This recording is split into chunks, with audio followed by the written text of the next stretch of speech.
Assalamualaikum teman-temanku semua, selamat datang di channel Lita.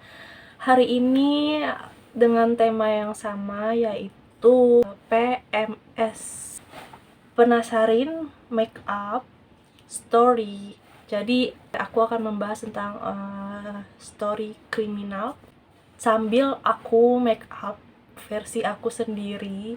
Jadi jangan di skip, kalian tunggu ceritanya sampai habis. Jadi kalau teman-teman suka mendengarkan cerita kriminal, kasus pembunuhan dan lain sebagainya, suka dengan make up juga, nah pas banget nih kalian nonton channel YouTube aku. Ya, langsung saja ya, kita lanjut ke cerita. Pada tahun 1933, kondisi Jerman pada saat itu sangat kacau. Hampir semua wilayah Eropa itu sangat berpengaruh dalam kekuasaannya Hitler. Dan pada masanya banyak sekali kejahatan-kejahatan seperti penipuan, perampokan, pembunuhan, pemerkosaan, dan lain sebagainya. Eugene Wittmann lahir di Jerman, tepatnya di Frankfurt am Main, dari keluarga pengusaha ekspor, dan pada Perang Dunia Pertama sudah tinggal bersama neneknya. Dan sejak tinggal bersama neneknya, si Eugene ini mulai melakukan tindak kejahatan seperti penipuan. Pada umur 20 tahun, Eugene dipenjara karena melakukan tindak kriminal. Eugene dipenjara di Saarbrücken di Jerman selama 5 tahun lamanya. Jadi setelah dia dipenjara, di sana dia bertemu dengan 3 orang, yaitu Blank, Tricot, dan Million. Di sana mereka sudah akrab dan mereka pun menjalin pertemanan sebagai tim perampok lah ya, sebagai mitra kejahatan.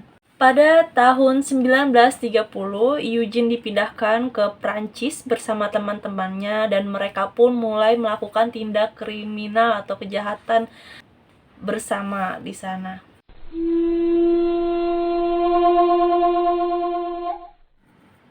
Eugene Wittmann bertemu dan berkenalan dengan gadis cantik berasal dari kota New York yang berumur 22 tahun. Dia datang ke Paris untuk menemui bibinya.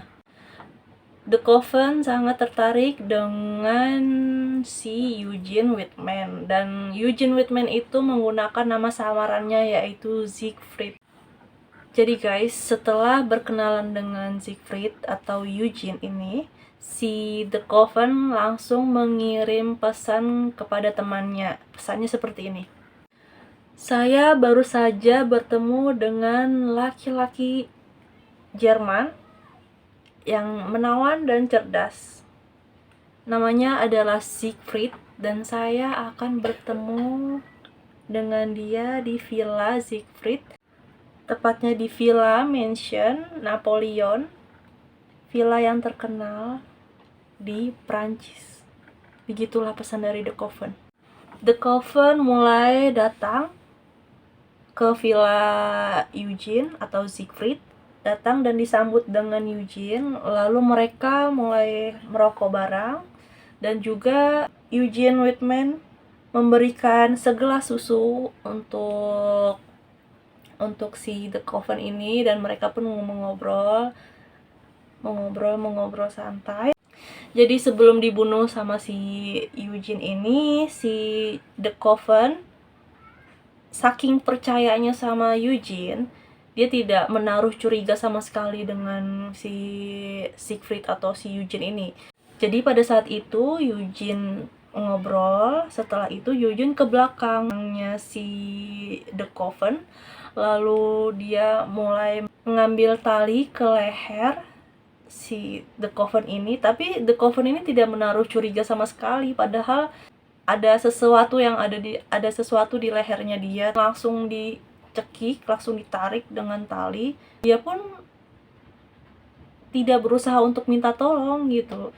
Jadi ya pasrah aja si De Koven-nya ini, saking dia tertarik, suka sama si Siegfried ini.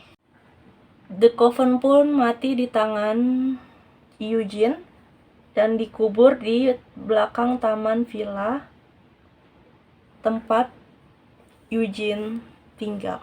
Dan memang motifnya si Eugene ini merampok, jadi setelah dibunuh, uangnya De Koven ini diambil sebesar 300 dolar Prancis, itu uang tunai ya. Lalu ceknya sebesar 430 US dollar. Uang 430 US dollar berupa cek itu sama Eugene dikirim ke temannya untuk segera dicairkan.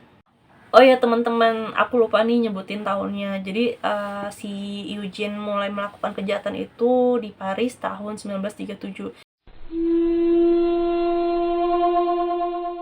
Dan pembunuhan selanjutnya itu dilakukan pada tanggal 1 September 1937. Dan Eugene menyewa seorang supir yang bernama Joseph Covey. Eugene menyewa Joseph untuk mengantarnya ke French Riviera, dan di sekitar hutan Eugene mulai menembak di bagian tengkuk leher Joseph. Joseph pun mati. Eugene mencuri mobil dan juga mencuri uangnya Joseph sebesar 2.500 dolar Prancis. Pada tahun yang sama dan bulan yang sama, tepatnya di tanggal 3 September, Eugene melakukan kejahatannya lagi, membunuh gadis cantik, yaitu profesinya sebagai perawat. Eugene melakukannya bersama dengan Million, dan nama perawatnya adalah Janine Keller. Karena kondisinya memang sedang susah, ekonominya sedang tidak baik pada saat itu, Janine pun dihasut dengan iming-iming pekerjaan, dicarikan pekerjaan. Janine pun mau diajak ke hutan Fontainebleau, tepatnya di Paris. Dan di sana pun Janine dibunuh dengan cara yang sama, yaitu ditembak di bagian tengkuk leher. Lalu diambilnya cincin berlian milik Keller. Lalu diambil uangnya sebesar 1.400 dolar Perancis, dan itu uang tunai. Lalu jasad Janine Keller ditinggalkan di gua Fontainebleau. Aku juga kurang tahu dan kurang mengerti lah ya kenapa si Eugene Whitman ini tidak tertarik dengan melakukan kejahatan seksual terhadap korbannya. Jadi mereka itu hanya melakukan pembunuhan dan juga perampokan. Dan mereka pun, teman-temannya juga tidak melakukan kejahatan seksual pada saat itu. Pada tanggal 16 Oktober, Eugene dan Millian sudah merencanakan untuk bertemu dengan produser muda dan terkenal, yaitu bernama Roger LeBron. Mereka pun berencana untuk menginvestasikan uangnya. Lalu masuklah Eugene dan Millian ke sebuah ruangan, dan di sana Eugene mulai melakukan tindak kejahatannya lagi dengan hal yang sama, yaitu korbannya itu ditembak di bagian tengkuk leher. Setelah ditembak, dia ambil dompetnya si Roger LeBron ini, yang isi dompetnya itu adalah 5.000 dolar Prancis. Dan pada tanggal 22 November, Eugene melakukan aksi kejahatannya lagi dengan pemuda Jerman. Jadi Eugene ini bertemu dengan temannya pada saat di penjara, dan namanya itu adalah Fritz Frumer. Fritz Frumer ini dipenjara karena kasusnya dia yang anti-Nazi. pada saat itu kan memang zaman-zamannya Hitler ya, jadi ada yang menentang Nazi, menentang Hitler, dan pasti orang itu akan dipenjara. Fritz Frumer pun dibunuh dengan cara yang sama, yaitu ditembak di bagian tengkuk belakang leher, lalu dikuburkan sama seperti The Coven, yaitu di belakang taman villa. Jadi guys, memang si Eugene Whitman ini membunuh korbannya dengan jarak yang sangat berdekatan ya. Karena mungkin si Eugene ini mulai ketagihan untuk membunuh dan mendapatkan uang dari korban-korbannya. Korban terakhirnya Eugene ini dilakukan setelah 5 hari.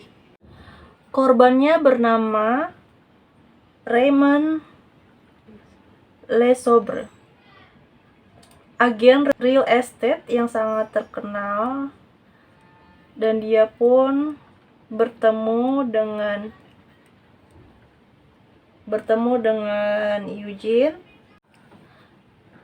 dibunuh dengan cara yang sama, yaitu ditembak di bagian leher, tengkuk leher, dan dia ambil uangnya sebesar 5.000 dolar Prancis. Raymond dibunuh di sekitar rumah Saint Cloud, Prancis.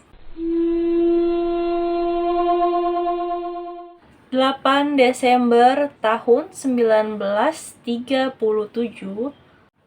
tim kepolisian dan inspektur muda yang bernama Prime Birch berhasil mendapatkan kartu nama Eugene yang didapatkan dari sekretarisnya Raymond. Prime Birch bersama timnya mulai datang ke rumah Eugene, dan sesuai dengan kesaksian warga sekitar, di sana ada 2 mobil dengan model yang sama dan plat nomor yang menyerupai plat nomornya si Raymond ini. For your information nih teman-teman, jadi si Eugene ini di kasusnya Raymond menggunakan nama samarannya, yaitu Mr. Carter. Jadi si Prime Birch dan timnya mulai menunggu di depan rumah Eugene, dan Eugene datang membawa anjingnya dan mulai bertanya, "What can I help you? Apa yang bisa saya bantu? Ada keperluan apa bapak-bapak dari kepolisian ini?" Lalu Prime Birch pun berkata, "Boleh aku masuk ke dalam rumahmu?" Dan diizinkanlah si Prime Birch dan tim kepolisiannya masuk. Pas masuk ke dalam rumah, Eugene mulai meminta identitas kepolisian bahwa memang mereka itu adalah polisi dan ada surat tugas untuk interogasi ke rumah Eugene. Setelah dikasih surat kepolisian, identitas kepolisian, anehnya Eugene tidak ada ekspresi apapun, tidak merasa takut, tidak merasa khawatir. Jadi mukanya itu datar aja. Lama kemudian timnya Prime Birch melihat ekspresi Eugene seperti ini menaruh curiga, karena memang biasanya mungkin ya kalau memang ada surat kepolisian atau polisi datang ke rumah, mungkin ada ekspresi yang khawatir, tapi ini si Eugene ini hanya datar dan tenang. Oh ya guys, aku lupa cerita nih, kondisi rumah Eugene pada saat itu memang kecil dan sempit, jadi ruangannya pas mereka masuk mungkin agak penuh. Setelah menanggapi surat tugas kepolisian, Eugene pun langsung bergegas. Eugene mengambil pistol dan menembaki Prime Birch dan tim kepolisian. Yang tadinya terlihat Eugene berpenampilan yang sangat elegan, tenang, dan tidak disangka Eugene menembakinya secara brutal. Salah satu tim kepolisian menemukan palu di atas meja Eugene dan langsung memukul anjing Eugene dengan palu itu. Lalu tim kepolisian menyerang Eugene di bagian kepalanya sampai pingsan, dan Eugene pun ditangkap, diborgol, dibawa ke kantor polisi untuk segera diadili tindak kejahatannya. Eugene termasuk tahanan yang sangat kooperatif karena ketika ditanya, Eugene menjawabnya dengan jujur, termasuk pembunuhannya ya, dengan korban The Coven. Eugene pun berkata bahwa The Coven sangat lembut dan tidak curiga sama sekali. Ketika saya memegang leher The Coven dan mengakhiri hidupnya, kepalanya pun langsung turun ke bawah, terlihat seperti boneka. Pada bulan Maret 1939, pengadilan pun dimulai.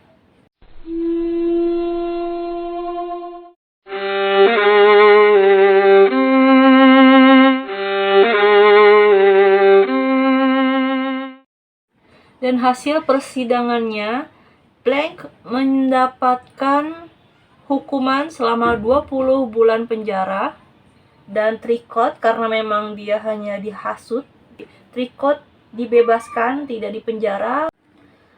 Millian mendapatkan hukuman yang tadinya dihukum mati, sama seperti Eugene. Dia pun mendapat keringanan karena memang otak yang sebenarnya melakukan kejahatan itu Eugene. Jadi Millian mendapatkan keringanan hukuman, yaitu seumur hidup di penjara. Eugene mendapatkan hukuman mati, yaitu dipenggal. Eksekusi Eugene pun dilakukan.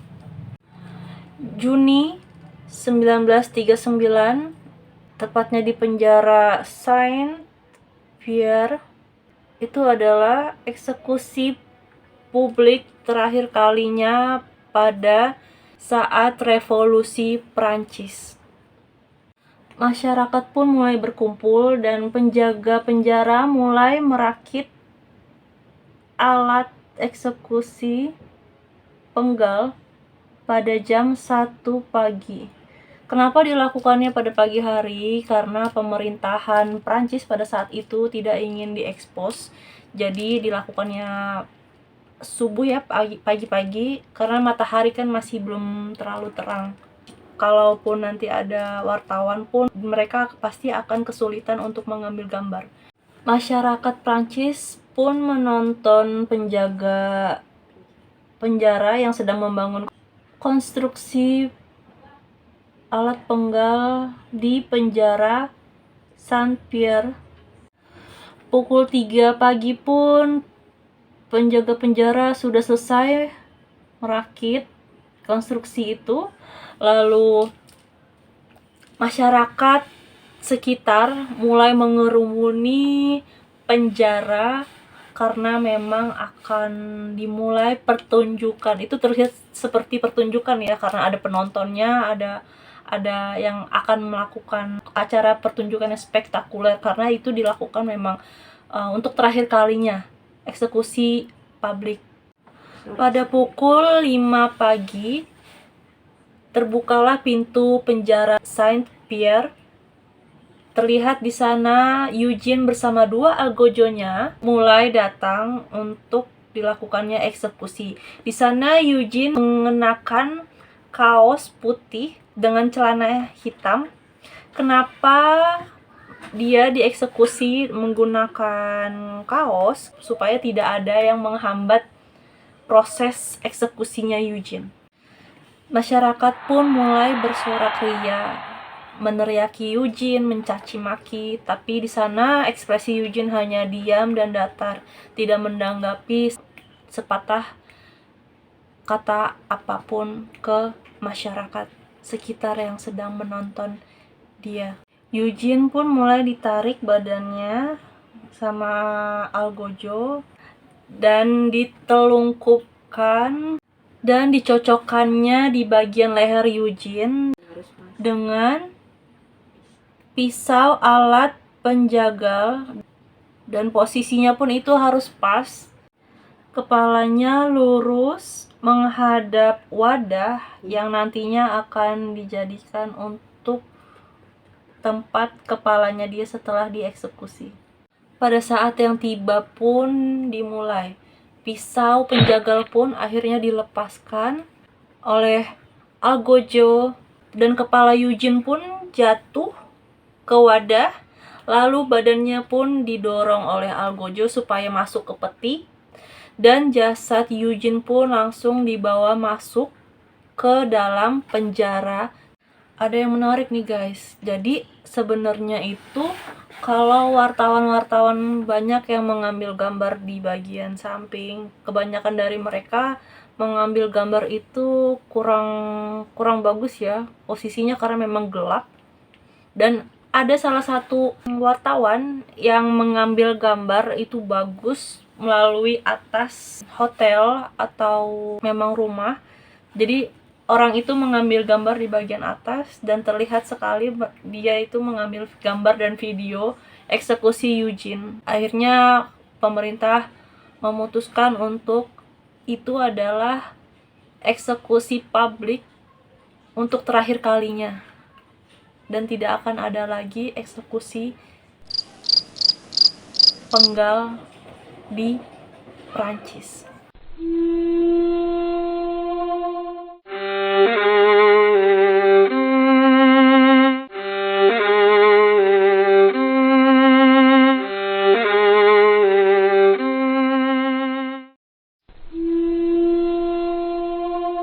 Oh ya guys, ada fakta mengenai penggal kepala. Jadi setelah kepala dipenggal, akan adanya otot yang berkedut akibat sirkulasi darah yang drastis dan adanya sisa aliran saraf. Kenapa? Karena pusat kesadaran tubuh manusia itu berada di bagian kepala, di otak, dan segala rasa sakit itu semua diproses di otak. Perubahan ekspresi wajah, gerakan kepala yang setelah dipenggal menunjukkan masih ada kesadaran dalam beberapa detik, seperti mata berkedip gitu guys. Aduh mama, ini salah tadi. Mama. Oh ya guys, itu tadi ceritanya tentang kisah Eugene Whitman, lelaki yang cerdas dan menarik, berasal dari Jerman, yang mendapatkan hukuman di Prancis karena kasus perampokan dan pembunuhan dalam waktu yang berdekatan. Gimana nih menurut kalian? Seru nggak? Ya, aku sih minta maaf kalau memang ada kata-kata aku yang kurang menarik, kurang jelas, atau terlihat sangat grogi ya. Aku minta maaf karena masih pemula untuk bikin YouTube seperti ini, story.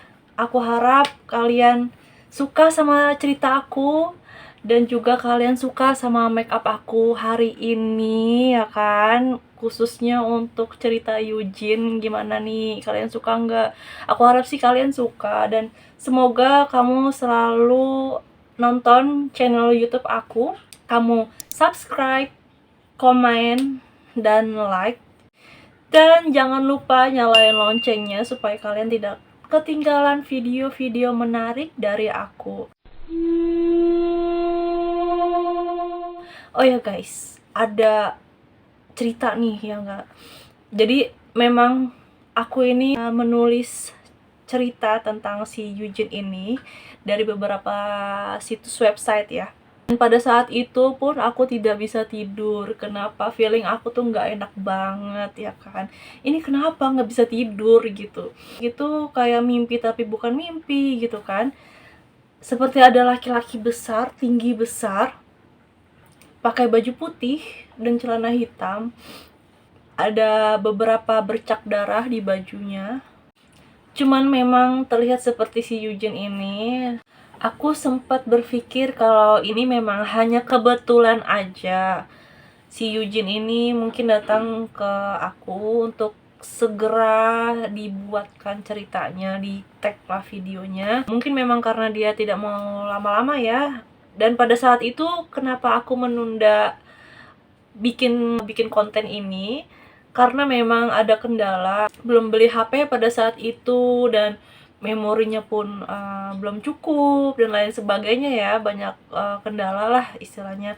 Jadi harus ditunda beberapa bulan dan baru kesampaian hari ini bikin video ya kan. Semoga Eugene juga suka ya sama videonya untuk di-upload ke YouTube supaya teman-teman bisa tahu nih kisah hidup atau kisah perjalanan hidupnya si Eugene ya kan, yang begitu sadis ini, yang membunuh korbannya dengan waktu yang berdekatan gitu.